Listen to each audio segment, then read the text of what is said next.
오늘 함께 읽은 본 말씀으로 성령의 인치심이라는 제목으로 하나의 말씀 나누겠습니다. 우리의 삶, 우리는 하나님을 믿는 신앙의 인생을 살아가고 있습니다. 우리의 삶은요, 이 성경을 읽으면 읽을수록 사실 우리가 행한 일에 의해서 내가 어떻게 살아왔고 내가 누구인지 그렇게 생각하는 경우가 참 많이 있습니다.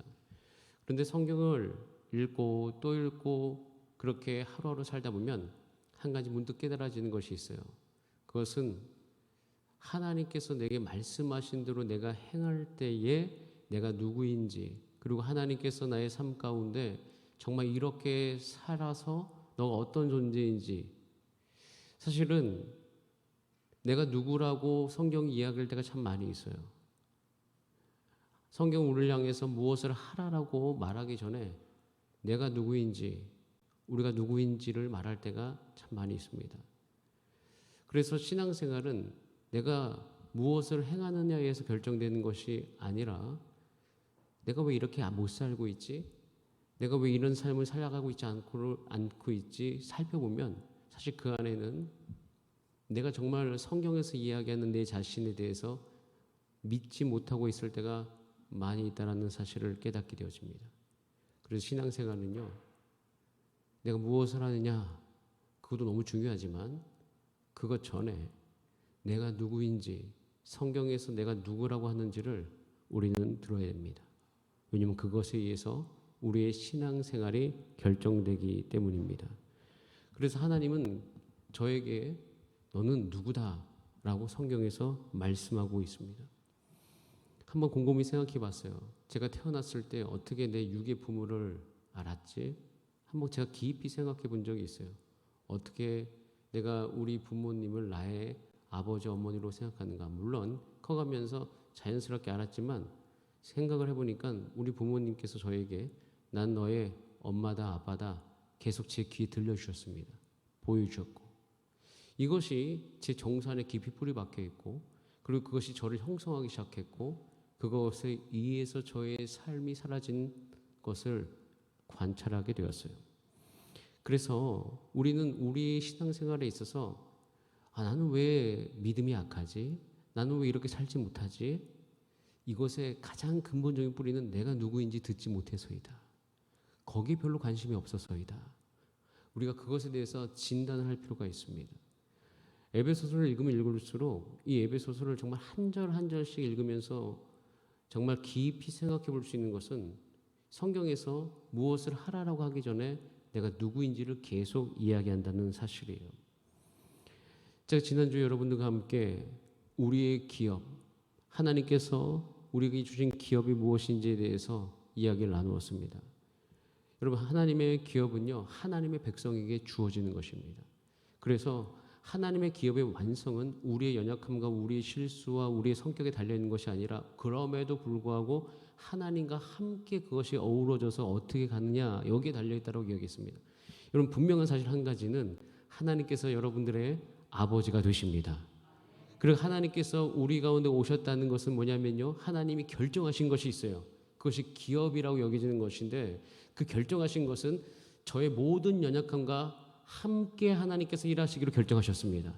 저의 모든 상황 가운데 하나님께서 일하시기로 결정하셨습니다. 제가 생각했을 때 이것은 정말 믿음이 없는 나의 모습이라 생각하는 그 순간조차도 하나님께서는 같이 일하시기로 결정하셨다는 사실이에요. 그래서 그것과 함께 하나님의 역사가 이루어지는 거예요. 성경의 인물들이 다 그래요. 성경들의 인물의 이야기들은 그들의 연약함 속에 어떻게 하나님께서 임하셨는지에 대한 이야기였어요. 그렇기 때문에 우리는요, 우리 삶 가운데 놓여있는 많은 상황을 향해서 믿음으로 선포할 수 있어요. 하나님이 나를 자녀 삼으셨다. 그리고 성경은 나를 향해서 하나님의 자녀다라고 선포하고 있다. 그러니 이 상황 속에서도 하나님께서 역사하시리라. 내가 누구인지에 대해서 성경이 이야기하는 대로 우리가 인식을 하기 시작하면 담대함이 생깁니다. 물론 하나님 앞에서 뻔뻔해지라 이렇게 이야기하는 것이 아닙니다. 내가 잘못했는데 내 잘못이 이게 중요해 이렇게 얘기하라는 것이 아니라 담대하라는 것이에요. 그 담대하다는 것은 성경에서 이야기하는 대로 말할 수 있어야 된다는 것입니다. 그래서 이것이 너무 중요한 거예요. 근데 이것이 내가 만약에 과거에 내가 행했던 거, 내 잘못, 여기에만 내가 매여 있다면 그럼 믿음의 선포를 할 수 있겠습니까? 그럴 수가 없어요. 그래서 하나님은 항상 우리를 불러주셔서 내가 너의 아버지이고 너는 나의 자녀다 라고 말씀하고 계시는 것이에요. 여러분, 저는 여러분의 삶 가운데, 여러분의 모든 인생 가운데 이것이 누려지는 은혜가 있기를 간절히 바랍니다. 여러분, 이 믿음 안에서 오늘의 말씀이 시작되어지는데요. 오늘 이것도 본 말씀이 이렇게 시작되고 있습니다. 우리 13절 말씀을 천천히, 우리 2절밖에 되지 않지 않습니까? 본문이 천천히 한번 읽어보겠습니다. 시작. 그 안에서 너희도 진리의 말씀 곧 너희의 구원의 복음을 듣고 그 안에서 또한 믿어 약속의 성령으로 인치심을 받았으니. 아멘. 에베소서는 초반부에 우리가 누구인지를 이야기하고 그 누구인지를 말미암아 부어지는 성령의, 그 다음에 그 모든 신령한 복에 대해서 이야기해주고 있습니다. 근데 그 복의 끝에 오늘 것도 본 말씀 13절에 있는데요. 이것도 복이에요. 성령의 인치심도 복인데 이것은 이전에 이야기했던 것과 조금 다른 것이 있어요. 저도 이런 부분들이 있습니다. 우리 삶 가운데 하나님께 주시는 복이 있어요. 근데 질문해보죠. 어떻게 그것이 내 삶 가운데 누려질 수가 있을까? 그것이 어떻게 확실하게 보증이 될 수 있을까? 이런 생각을 해본 적이 있습니다. 하나님은 좋은 분이시고 하나님이 내 삶 가운데 좋은 일을 행하시겠다는 것은 이해되는데 이것이 어떻게 보장이 되지? 그래서 사도 바울은 이것에 대해서 이야기하면서 성령의 인치심을 이야기하는 거예요. 인이라는 것은 인감 도장을 찍었다는 것입니다. 이것에 대해서 확실하게 이것을 계약을 맺는 사람 가운데 내가 시행하겠다라고, 이것이 그 삶 가운데 반드시 이루어지겠다라고 약속하는 것이 인치심, 인감 도장을 찍는 행위인 것이에요. 저는요, 성령의 인치심이 우리 가운데 선포되어질 때 우리는 이 부분에 대해서 하나님께서 우리 가운데 이런 음성을 들려주신다고 확실히 믿어야 됩니다. 따라하겠습니다. 내가 너희 삶 가운데 반드시 나의 약속을 행하리라. 하나님께서는 이 부분에 대해서 우리 가운데 분명히 보증하고 있다는 사실인 것이에요. 저에게는요, 정말 좋아하는 한 가지 기호식품이 있습니다. 그것은 커피예요. 근데 커피 원두를 예전에 한번 누가 갖다 준 적이 있어요. 근데 갖다 줬는데 못 먹었어요. 왜 못 먹었냐? 커피 원두를 가는 기계가 없고 내리는 드리퍼가 없고 필터가 없어서 못했어요. 제가 이제 성령의 인치심에 대해서 생각할 때 그 상황이 한번 생각이 되어졌어요.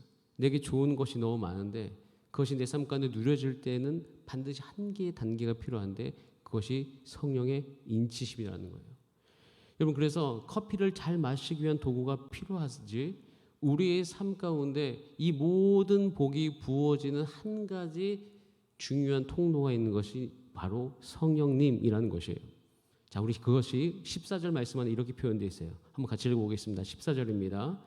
이는 우리 기업의 보증이 되사 그 얻으신 것을 속량하시고 그의 영광을 찬송하게 하려 하심이라. 자, 이 말씀을 제가 한번 좀 설명해 드릴 테니까 잘 들어보세요.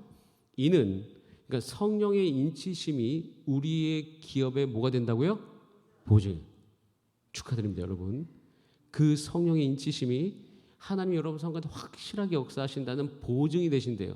자, 근데 그 다음 구절에 이렇게 되어 있습니다. 그 얻으신 것을 속량하시고, 그러니까 그 얻으신 것을 이루신다라는 것인데요.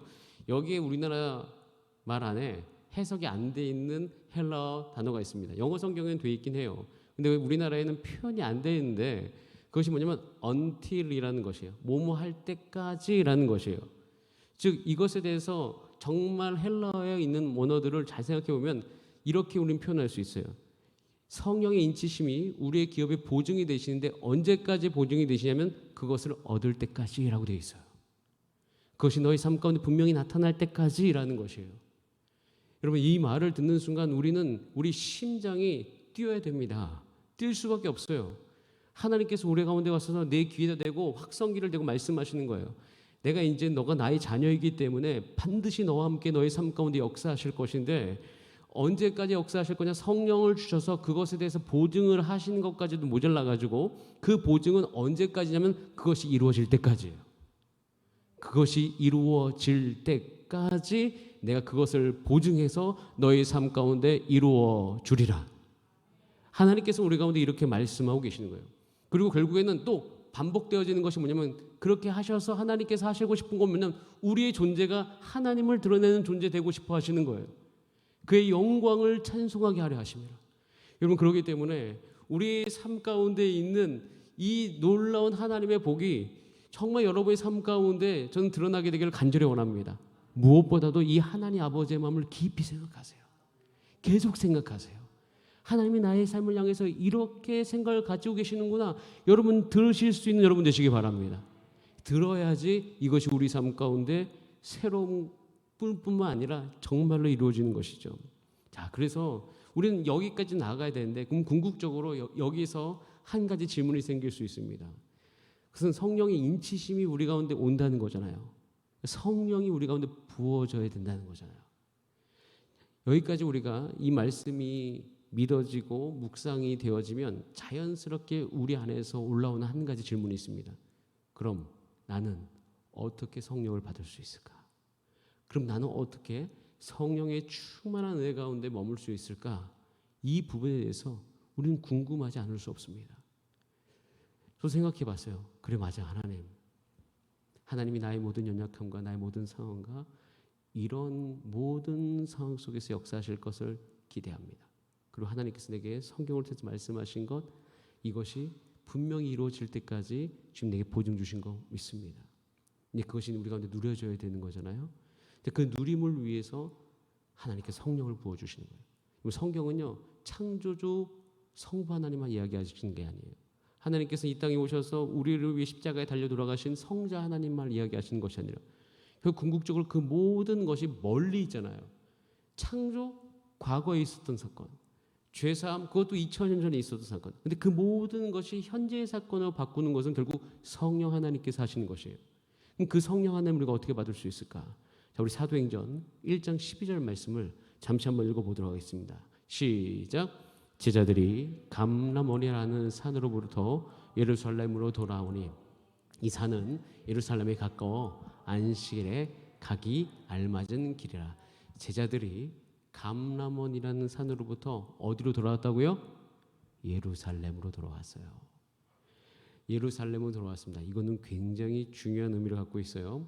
감람원은요, 이때 당시만 해도 예수님을 잡아서 예수님을 십자가에 처형한 지 얼마 안 되던 때였습니다. 즉 예수 그리스도는 그때 당시 정치범이었었어요. 예루살렘에 있어서. 왜냐하면 예수님의 모든 행동은 정치적 행위로 간주되었기 때문입니다.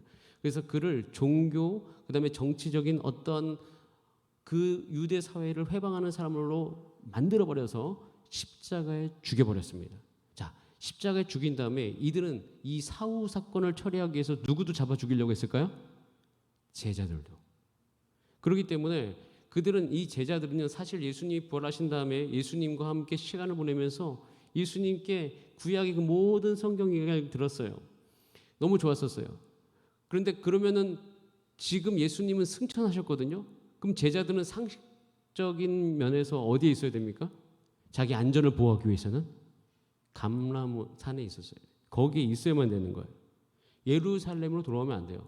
예루살렘은 이미 예수님을 죽였던 사람들이 바글바글거리는 곳이에요. 그렇기 때문에 그 본진으로 돌아간다는 것은 특별한 이유가 있지 않으면 돌아갈 수 없는 것입니다. 특별한 이유가 있어야지만 가는 것이에요. 그런데 참 신기한 것이 있어요. 지금 예수님이 지금 십자가에 달려 돌아가시고 이제 2달이 되지 않은 상태입니다. 부활하신 다음에 2달이 넘지 않은 상태예요. 원래 예수님을 잡히시던 그날 밤에 제자들은 다 도망갔어요. 베드로 한 명만 그래도 끝까지 따라갔다가 결국 거기에서 3번 부인하게 되었어요.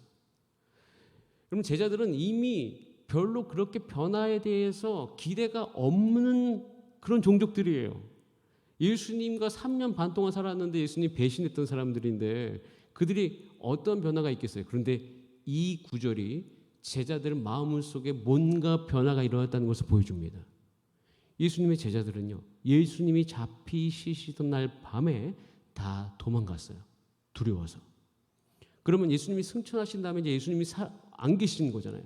그러면 그들 여전히 그 두려움이 거기에 머물러 있었다면 어디 있어야 돼요?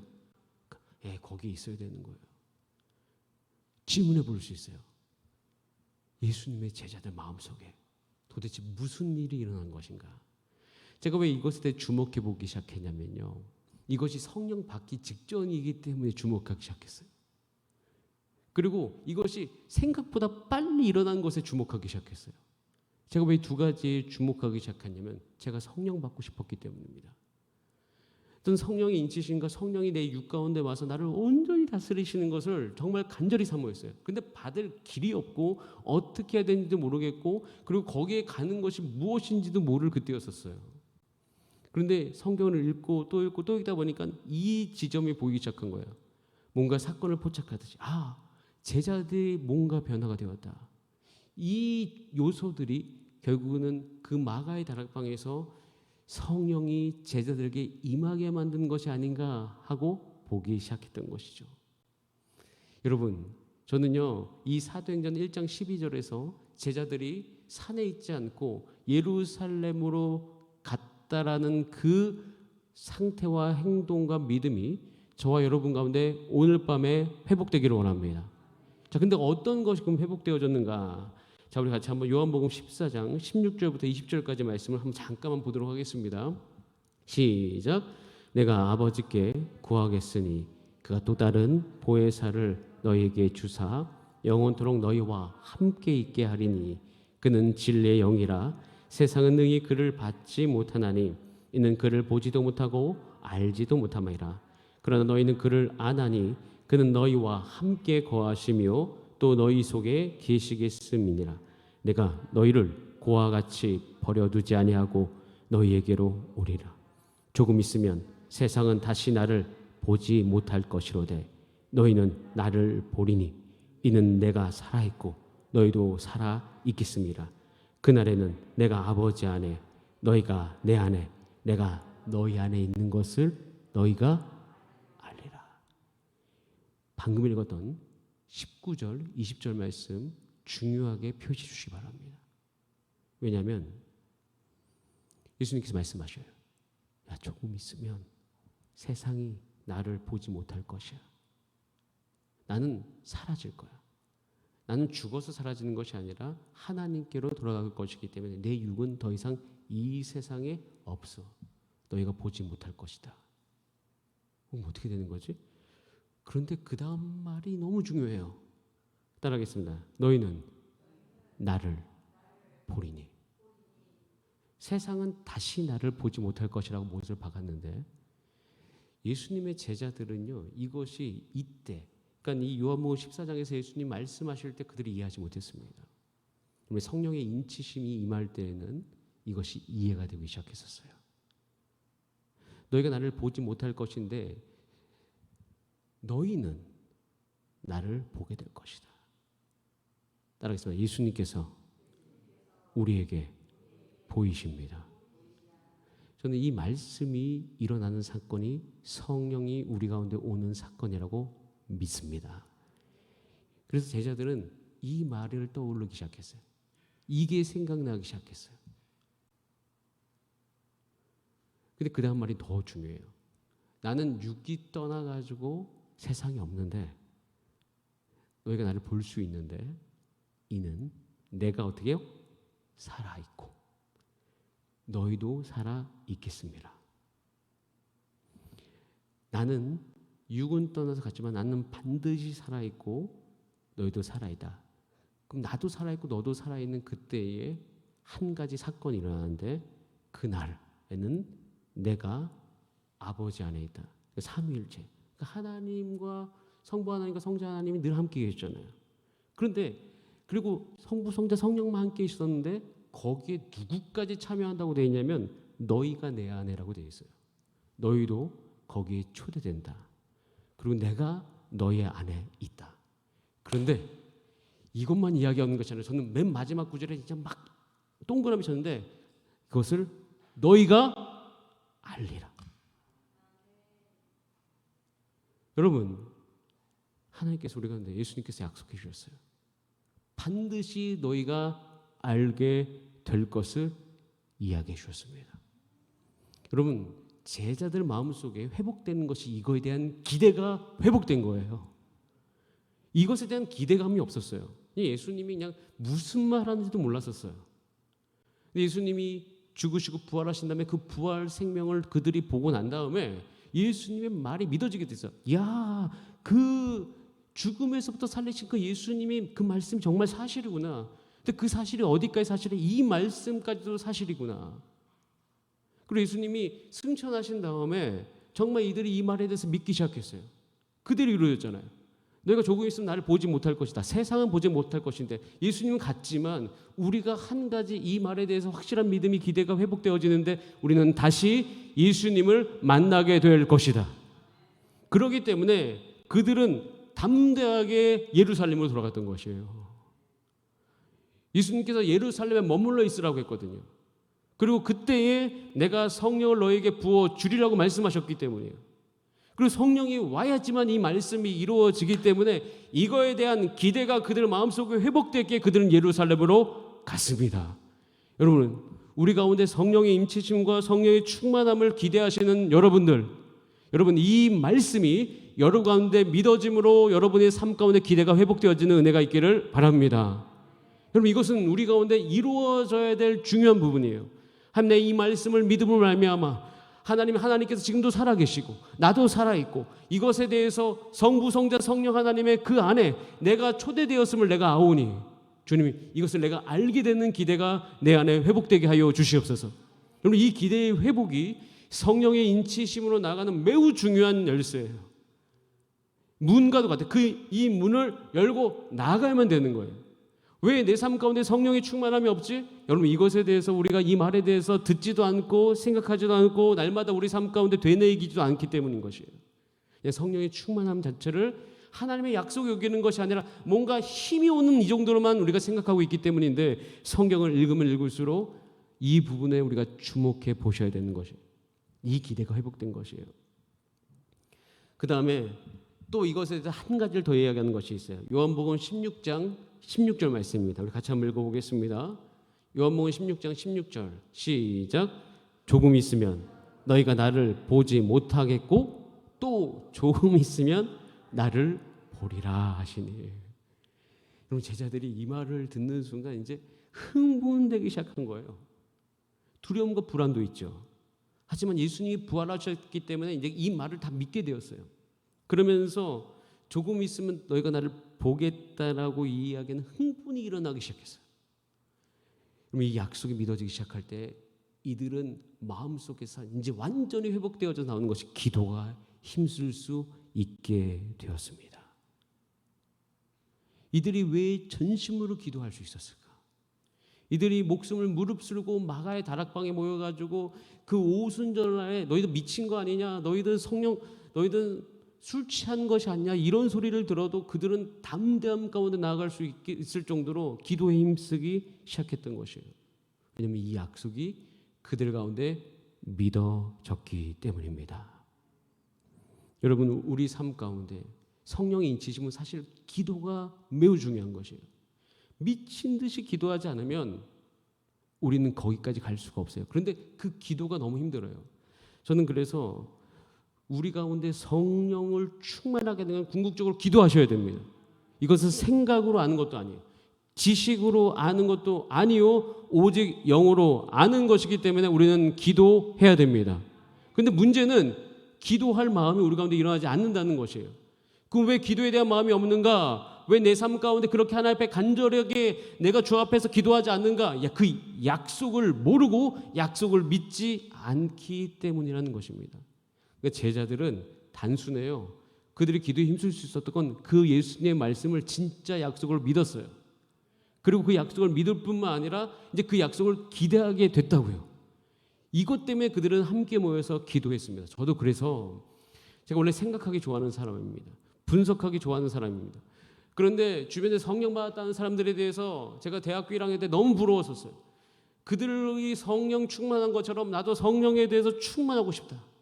내가 정말로 방언으로 기도하고 싶고 정말 전심으로 하나님과 소통하고 싶다라는 것을 알게 되었는데 제가 거기까지 가지 못했어요. 한 3, 4년 동안. 근데 되돌아보니까 제 상태가 어떤 상태냐면 생각만 하는 거예요. 지식으로만 하는 것이에요. 내가 기도하지 않았던 것이에요. 기도할 에너지가 일어나지 않아요. 왜냐하면 저는 생각하고 내가 그것을 알고 있으면 그것이 이루어진다고 착각하고 있었던 것이죠. 근데 기도해야 되는 거거든요. 근데 왜 기도 안 했나? 예수님 말씀이 못 믿었던 거예요. 예수님 말씀이 내 안에 없었던 것이에요. 제가 한 3년인가 4년 이상 걸렸던 것 같습니다. 그래서 우리는 그 예수 그리스도의 말씀이 여러분 가운데 믿어짐을 말미암아 오늘 이 밤에 주여 성령님이 나와 함께 하심을 내가 믿고 그 성령이 내게 오게 하여 주시옵소서. 그 성령이 오셔야 됩니다. 그 성령이 오셔서 우리 가운데 인치심이 일어날 때 우리는 하나님께 주신 이 모든 것을 누릴 수 있게 되는 거예요. 여러분 아무리 에베소서 읽고요 이 성령님이 우리 가운데 오시지 않으면 아까 이야기한 것도 그냥 커피 원두만 있고 아무런 걸 마실 수가 없는 상태인 거예요. 누릴 수가 없는 상태인 것이에요. 그래서 이것을 꼭 기억하시고 기도하시는 여러분 되시기를 간절히 바랍니다. 그래서 우리는요 이런 것 가운데서 이제 어디까지 가는가? 로마서 8장 16절의 말씀에 이렇게 되어 있습니다. 자, 같이 한번 읽어보겠습니다. 시작. 성령이 친히 우리의 영과 더불어 우리가 하나님의 자녀인 것을 증언하시나니. 담임 목사님께서 늘 하셨던 말씀 중에 믿어지는 은혜가 우리 가운데 임해야 된다라고 말씀하시지 않습니까? 그때 우리가 영으로 하나님 안다고 이야기하지 않습니까? 이게 이 말씀이 딱 그 상태예요. 저도 이전에는 내가 믿는다고 생각했으나 기도하고 성령님이 내게 오셨을 때에 이것은 내가 할 수 없는 거구나라는 것을 깨닫기 시작한 것이 바로 여기였었습니다. 여러분 우리 삶 가운데 궁극적으로 제자들이 성령 받고 그것에서 확신이 일어나면서 그들 안에 하나님의 자녀로서의 권세가 폭발하기 시작했던 것은 뭐냐면 바로 이 상태인 거예요. 주님, 성령님이 내게 오셔서 친히 나의 영과 더불어서 내가 하나님의 자녀인 것을 증언하시는 하나님 그 은혜가 내게 있게 하여 주시옵소서. 그렇기 때문에 우리 가운데 오늘도 구해야 되는 것은 성령님이 오셔서 나의 영과 더불어 내가 하나님의 자녀인 것을 증언하는 거예요. 이 증언의 상태가 되면 자 에베소서의 말씀이 그대로 반복돼요. 자, 로마서 8장 17절 이렇게 되어 있습니다. 자녀이면 또한 상속자 곧 하나님의 상속자요 그리스도와 함께한 상속자이니 라고 되어 있어요. 그 뒷말은 제가 다음 주에 나누도록 하겠습니다. 상속자면 원래 은혜도 받긴 하지만 고난도 함께 받아야 된다는 것은 또 다른 영광인데 이것은 이 세상 속에서 우리가 기억해야 될 한 가지 중요한 진리 중에 하나인데 그것은 다음 주에 여러분들과 함께 나눌게요.